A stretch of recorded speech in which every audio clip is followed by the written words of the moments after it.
Bonjour à tous et puis bienvenue dans ce webinaire. Donc, la thématique aujourd'hui, ce sont les nouveautés qui ont été libérées dans la dernière version de Citizen. Donc pour faire cette présentation, ce sera Samuel Fournier, donc Product Manager de la solution Citizen qui vous présentera les dernières nouveautés, à travers, des démos. Donc bonjour Samuel. Bonjour Morgane. Bonjour à toutes et à Heu tous. Peut-être quelques informations, un petit peu logistiques avant de démarrer. Donc, vous pourrez tout au long de la présentation poser vos questions pardon, et puis on prendra un petit moment à la fin du webinaire pour, répondre, aux questions. Vous aurez également le replay qui sera mis à disposition, tout de suite, après le webinaire, donc, certainement en début de semaine prochaine. Donc, je laisse maintenant la parole à Samuel et puis je vous souhaite une bonne écoute à tous. Merci. Merci Morgane. Encore bienvenue à toutes et à tous. On est très content de voir que le nombre d'inscrits et le nombre de participants à ce webinaire, qu'on essaye qu'on essaye et qu'on essayera de faire de manière vraiment répétée et fréquente. Donc, comme on l'a réalisé en 2023, on souhaite par ce biais vous annoncer les principales nouveautés de Citizen. Ce matin, on prend un petit moment, 30 minutes justement pour les parcourir.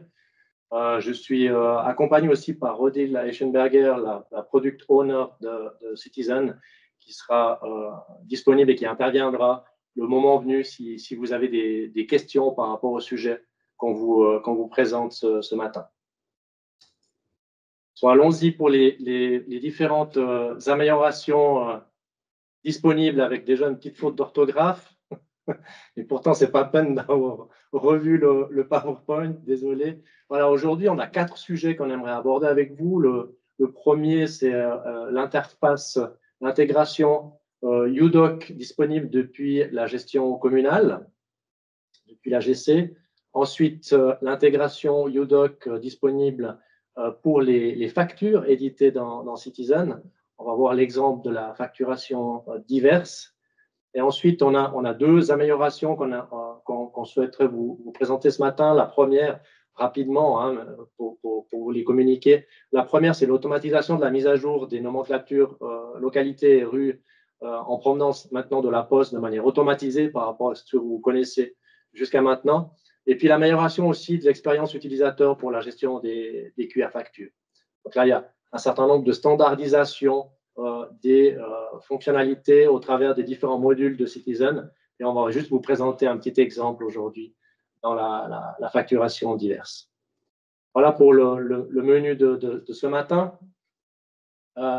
Pour commencer, l'interface UDoc gestion avec la gestion communale. Donc, pour ce faire, on a enregistré une petite vidéo, comme ça on est plus rapide dans la présentation et sans interruption. Donc là, on voit la sélection d'un habitant avec l'interface existante, hein, avec l'ouverture de UDoc via ce bouton J'aide qui permet d'accéder au dossier du citoyen et d'avoir l'ensemble des documents du citoyen archivés, stockés au même endroit. Là, on voit un exemple avec ce papier. Et puis, maintenant, on va vous montrer dynamiquement comment on fait cette interface et cet archivage automatique avec le dossier dans UDoc. Donc là, on se retrouve sur la personne, on sélectionne le papier qu'on souhaite imprimer, hein, on le sélectionne, on lance son impression, on sélectionne le chef de famille, la personne, le membre de la famille, la personne concernée, hein, et puis on lance l'impression de ce papier. Donc là, vous avez une prévisualisation de la fusion qui a été réalisée directement. On voit qu'on est directement au niveau de l'interface UDoc avec la possibilité d'éditer, de modifier si vous avez quelques petites adaptations à faire avant d'imprimer le document. Donc voilà, là, c'est quelque chose qui est fait au niveau du titre, là, attestation de séjour test du document. Et puis on le verra, on va l'enregistrer. Et puis, bien évidemment, ces adaptations que vous faites en ligne avant d'imprimer le document, elles sont archivées et stockées au niveau du dossier du de l'habitant ou de la personne en question. Donc voilà, on rouvre effectivement là le dossier GED correspondant au niveau du doc et vous voyez là le document qui vient d'être produit depuis la gestion communale. Donc là, on voit le résultat final, hein, comment en fait l'impression se passe et l'archivage automatique se passe. Ce qu'il faut savoir, c'est que ce qui a également été développé avec cette nouvelle fonctionnalité, c'est la synchronisation des dossiers, à savoir dès que vous avez une personne qui est créée au niveau de la gestion communale, automatiquement, en arrière-plan, on va créer le dossier correspondant dans UDoc. Donc, il y a déjà le dossier qui est prêt pour le citoyen pour accueillir en fait ces données, ces informations. Et cette partie-là, elle est vraiment très intéressante en termes de fonctionnalité, en termes de valeur, pour avoir un vrai dossier citoyen en ligne avec l'ensemble des informations. Donc là, on voit l'exemple du document sortant, du document qui est produit par la gestion communale. Et bien évidemment, si vous recevez un courrier, si vous recevez une information de ce citoyen, vous pouvez également rajouter ce document dans ce même dossier pour avoir vraiment l'ensemble des échanges d'informations que vous avez avec ce citoyen. Donc voilà, ça c'est la première interface UDoc qu'on voulait vous présenter ce matin. Je dis peut-être d'ores et déjà, si vous êtes intéressé dans cette fonctionnalité, il y aura deux modes de communication. Vous pouvez l'annoncer selon deux manières de faire de notre côté. On va vous envoyer le What's New avec l'ensemble des informations. Et là, habituellement, vous allez retrouver l'adresse mail citizen@groupe-t2i.com. Donc, vous pouvez nous annoncer, voilà, je souhaite activer cette fonctionnalité pour ma commune par ce biais-là. Et l'autre possibilité, c'est simplement de prendre contact avec le commercial qui est en charge de votre suivi. Voilà, et puis peut-être que la meilleure manière, ou le moyen le plus direct, c'est effectivement de privilégier le second canal, donc de prendre contact directement avec votre commercial pour l'informer. Et puis, si vous le souhaitez, il n'y a pas de souci, vous pouvez également nous envoyer un message. Voilà pour cette première interface. Pour la seconde interface, donc là, on a pris l'exemple de la facturation diverse. Là, on se trouve dans le modèle facturation diverse. On va faire la saisie d'une facture. Donc, comme vous le faites habituellement, la sélection du genre, hein, du modèle de facture, donc facturation diverse, la sélection du débiteur, pour quel débiteur émettre cette facture. Là, vous allez saisir les informations de base d'en-tête standard de la facture, la date, date-valeur. Là, la sélection de l'article, donc l'article que vous souhaitez, que vous sélectionnez pour cette facture, donc un label de test.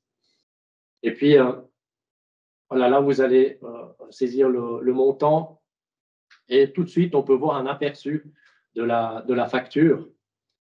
Et puis, on va voir également quel est comment on interface cette facture directement dans le dossier du débiteur. Donc là, vous voyez la facture qui est effectuée avec son numéro de facture, hein, qui a été généré.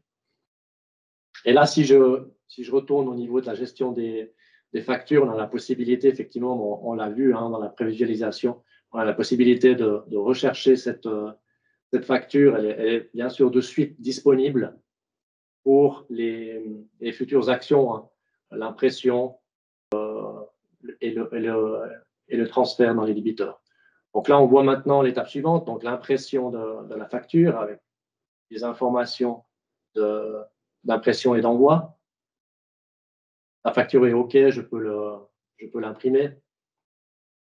Voilà, même résultat que ce qui vient d'être visualisé avec ce numéro de facture, facture test à l'attention de M. Duc. Et puis là, maintenant, par rapport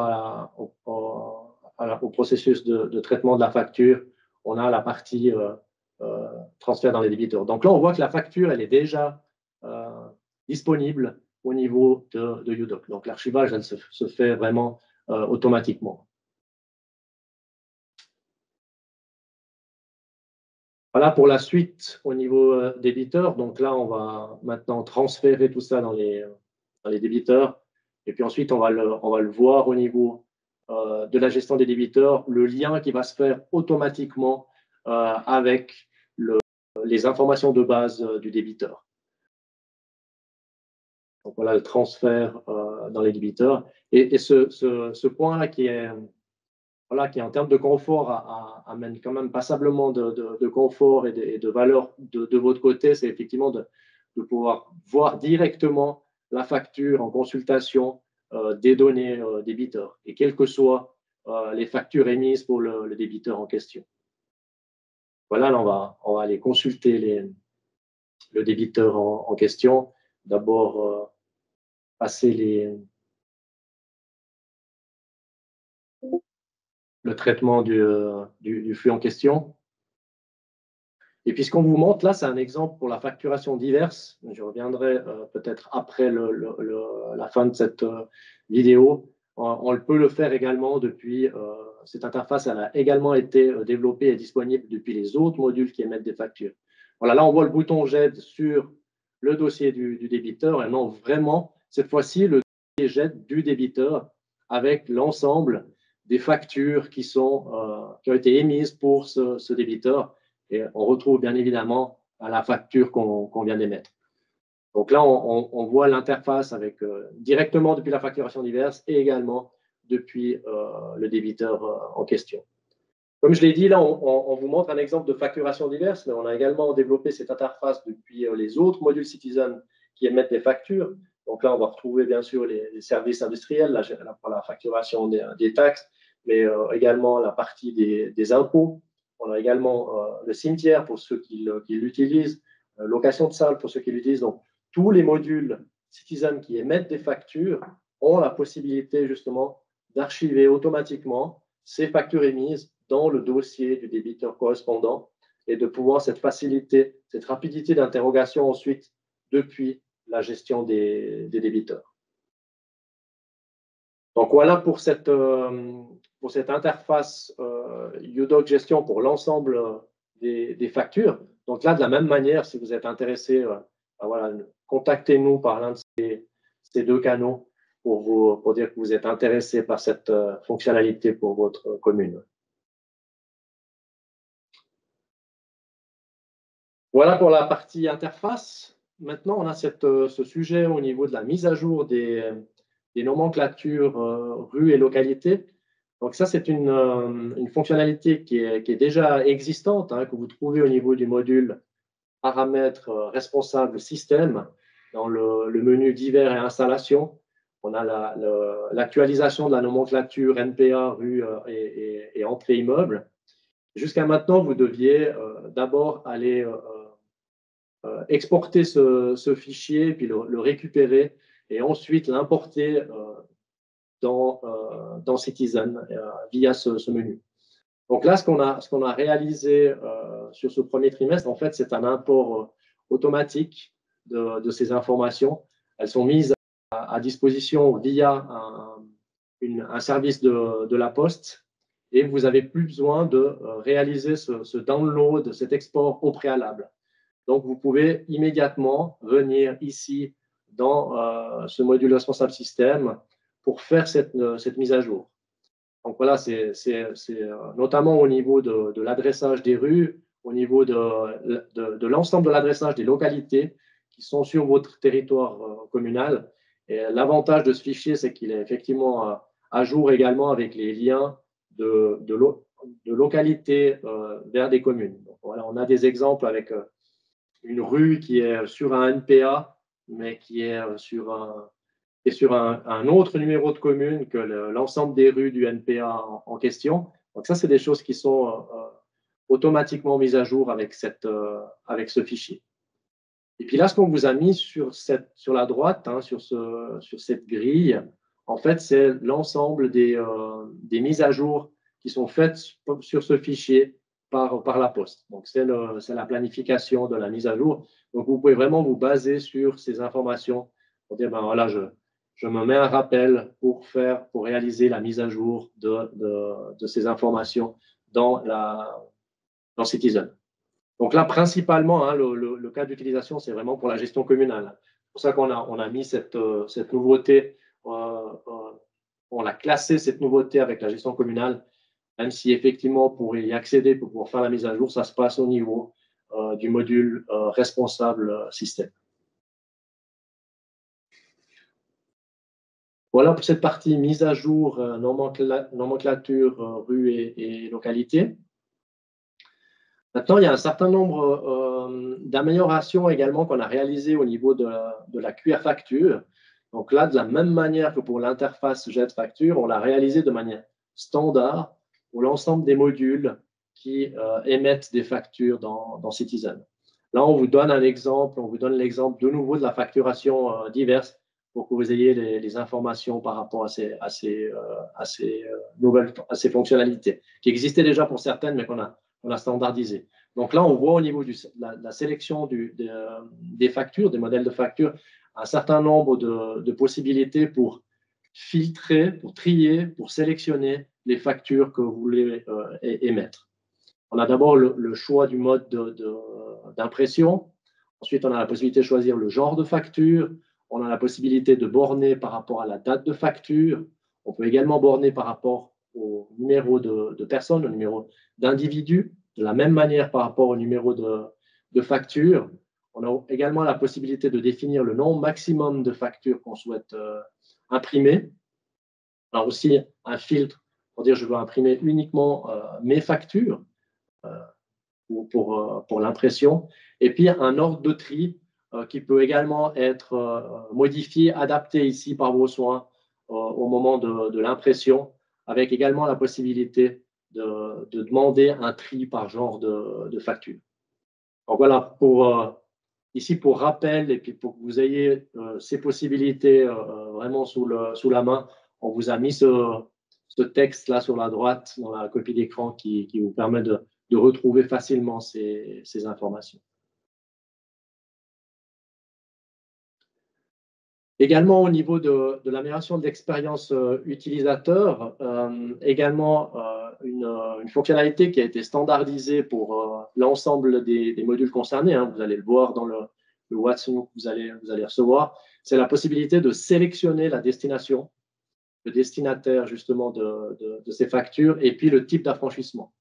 Donc voilà, on peut séparer en fait effectivement l'impression des factures par rapport au mode d'envoi, hein, poste national, étranger Europe, étranger autres.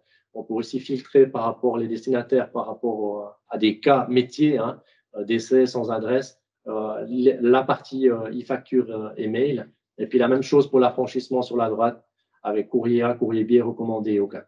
Et puis là, sous les informations, vous avez aussi les détails pour pouvoir peut-être changer le paramètre par défaut de l'affranchissement. C'est aussi, on vous a mis le chemin qui vous permet d'aller modifier ces informations.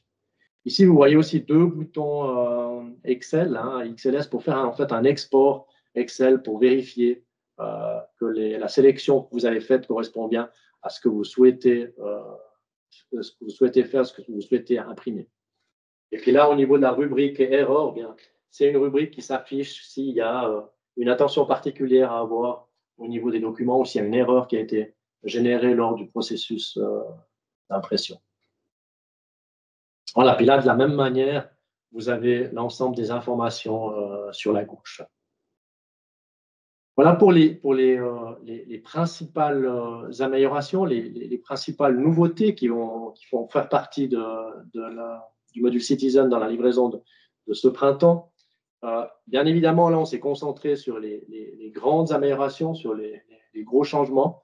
Vous allez recevoir le What's New, hein, qui va vraiment détailler l'ensemble des petites améliorations ou des corrections qu'on a effectuées, des corrections de bugs également qui ont été effectuées dans les différents modules. Donc, voilà, là, vous aurez tout le détail dans le What's New qui va vous être mis à disposition, qui va vous être envoyé.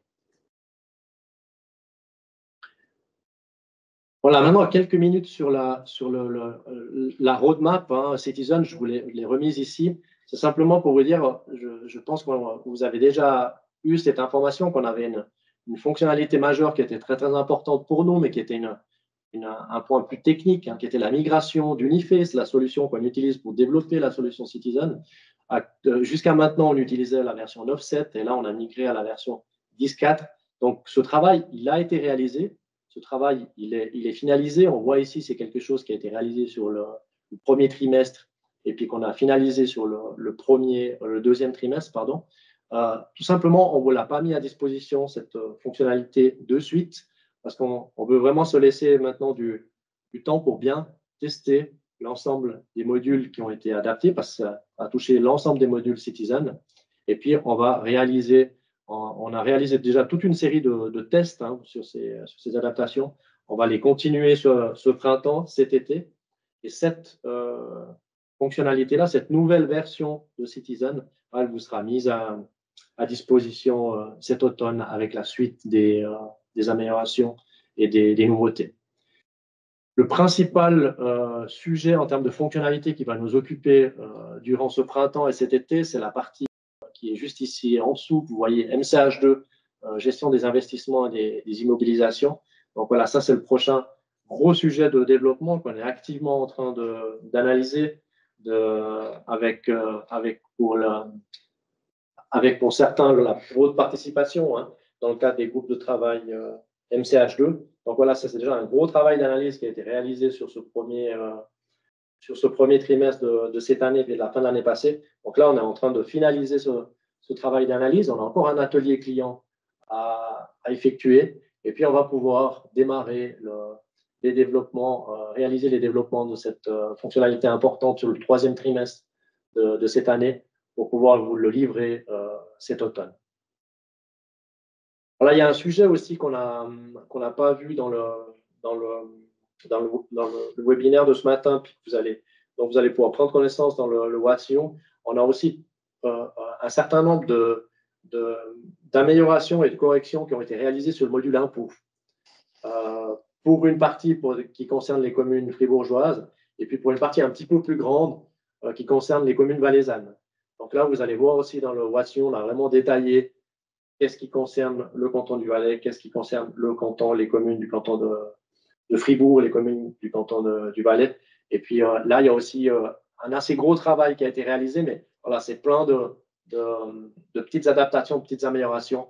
Et puis là, on n'a pas souhaité vous les présenter dans le détail ici parce qu'on aurait dû prendre, je pense, 1 heure uniquement sur ce sujet. Voilà pour la partie des informations, des fonctionnalités qu'on voulait vous communiquer ce matin. J'ouvre la session des questions-réponses. Vous pouvez d'ores et déjà les poser. Je vois qu'il y a déjà des gens qui l'ont posé. Vous avez une petite rubrique qui s'appelle QR, questions-réponses sur Teams. Vous pouvez sans autre les écrire. Je vois la première question, une question au niveau du coût. Quel est le coût de l'activation de la fonctionnalité pour la facturation diverse et les services industriels? Donc ça, c'est vraiment une information qu'on doit avoir par rapport à votre situation contractuelle au niveau de la commune. Si vous êtes hébergé, si vous êtes on-premise, si vous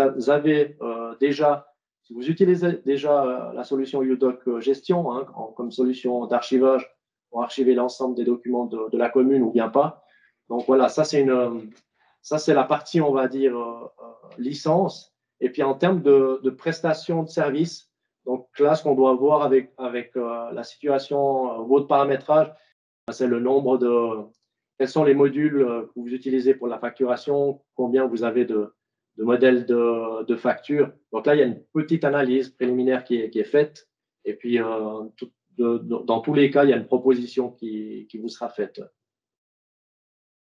En termes de paramétrage pur de l'interface, avec les paramètres qu'il faut pour l'archivage automatique, c'est un travail qui est relativement court. Ça ne prend pas des jours et des jours. Par contre, ça dépend vraiment du nombre de modules qui émettent des factures et puis des vérifications qu'on doit faire avec vous. Mais dans tous les cas, on vous fait une proposition si vous êtes intéressé par cet archivage. Merci Samuel. On va rester encore en ligne quelques minutes, alors n'hésitez pas à poser encore vos questions si vous souhaitez. Moi, je voulais également en profiter pour toucher 2 mots sur les prochaines rencontres qu'on vous propose sous format petit déjeuner. Donc, on vous propose 3 dates différentes, en 3 lieux différents. Donc le 29 mai à Renan, le 13 juin à Sierre et le 10 septembre, à Fribourg. On est sur des formats petit déjeuner, donc vraiment en début de matinée entre 8 heures et 10 heures. Et l'objectif, est d'avoir une présentation assez, j'allais dire quand même assez rapide, donc 35-40 minutes maximum, où on vous pourra vous présenter, bah, notamment les roadmaps produits et puis les informations principales, de l'entreprise, des produits.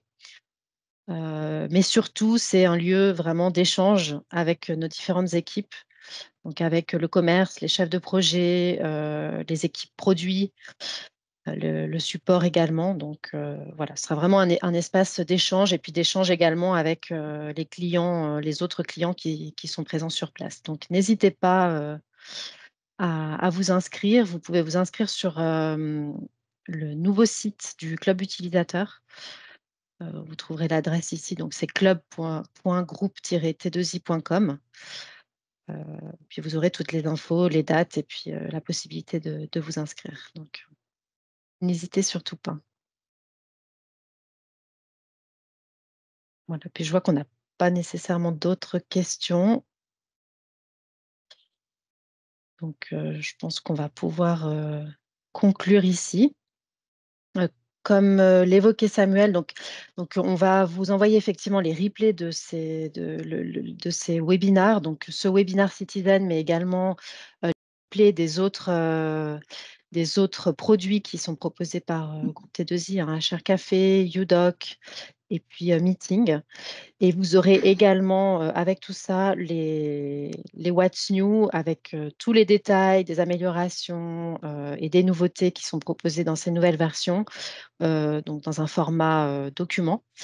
Donc tout ça sera condensé dans une seule et unique newsletter que vous recevrez dès le début de la semaine prochaine. Merci à tous pour votre participation. Merci Samuel pour cette, présentation. Merci, un grand merci à tous aussi et puis, pour certains, un rendez-vous à cet après-midi et une bonne fin de matinée à tous. Exactement, merci. Merci, au revoir. Bonne journée. Au revoir.